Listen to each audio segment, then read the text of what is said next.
Prière, cinquième partie. La véritable prière. Bénis sont ceux qui prient.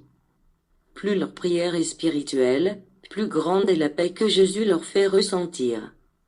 Vous pouvez l'expliquer facilement, celui qui, pour prier, éprouve le besoin de se prosterner devant des images ou objets pour percevoir la présence du divin, ne pourra expérimenter la sensation spirituelle de la présence du Père en son esprit.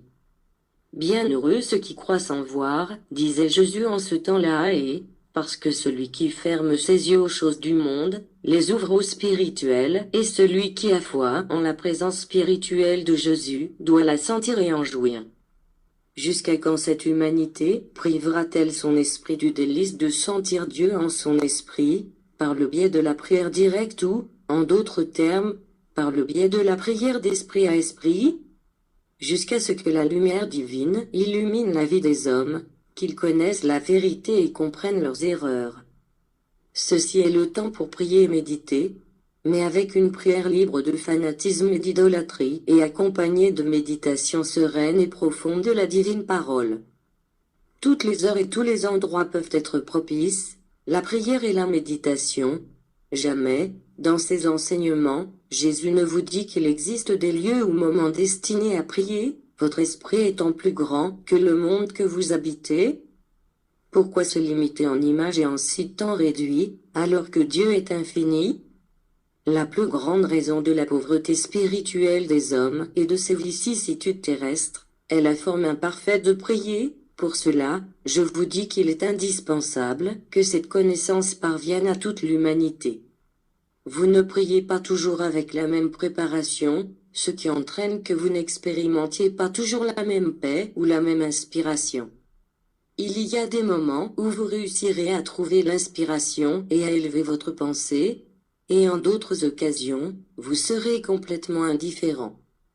Comment voulez-vous toujours recevoir des messages de la même manière? Vous devez éduquer votre esprit et entraîner votre corps à collaborer avec l'esprit dans les moments de prière.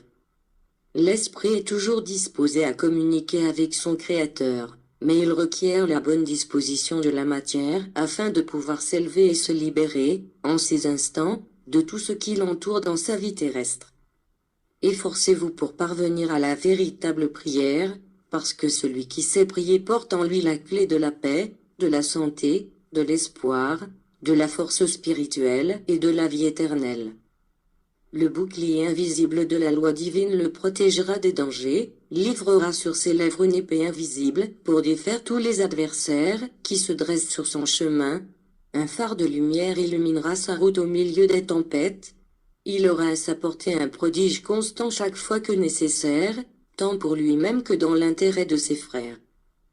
Priez, mettez en pratique ce sublime don de l'esprit, parce que cette force sera celle qui mouvra la vie des hommes du futur, ceux qui atteindront matériellement la communication d'esprit à esprit. Les pères de famille s'inspireront, par le biais de la prière, pour éduquer leurs enfants. Les malades recouvreront la santé, au travers de la prière. Les gouvernants résoudront leurs grands problèmes, en cherchant la lumière par la prière, et l'homme de science recevra également les révélations par l'entremise du don de la prière.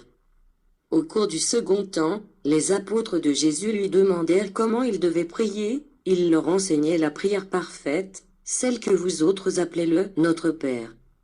À présent je vous dis, inspirez-vous de cette prière, de son sens, de son humilité et de sa foi, afin que votre esprit communique avec l'Esprit divin, parce que ce ne seront déjà plus seulement les lèvres matérielles qui prononceront ces mots bénis, mais bien l'esprit qui s'adressera à son Père avec son langage propre. Ne laissez pas seulement vos lèvres m'appeler « Père », parce que vous êtes nombreux qui êtes habitués à le faire ainsi machinalement. Quand vous dites « Notre Père qui est aux cieux », que ton nom soit sanctifié, il est impérieux que cette prière jaillisse du plus pur de votre être, en méditant chacune de ces phrases, pour qu'ensuite vous soyez inspirés et en parfaite communion avec votre Père des cieux. Jésus vous enseignait la puissante parole, la parole maîtresse, celle qui véritablement rapproche le Fils de son Père. En prononçant le mot « Père » avec onction et respect, avec élévation et amour, avec foi et espérance, les distances disparaissent, les espaces s'amenuisent parce que, en cet instant de communication d'esprit à esprit, Dieu n'est pas loin de vous et vous ne vous trouvez pas loin de lui.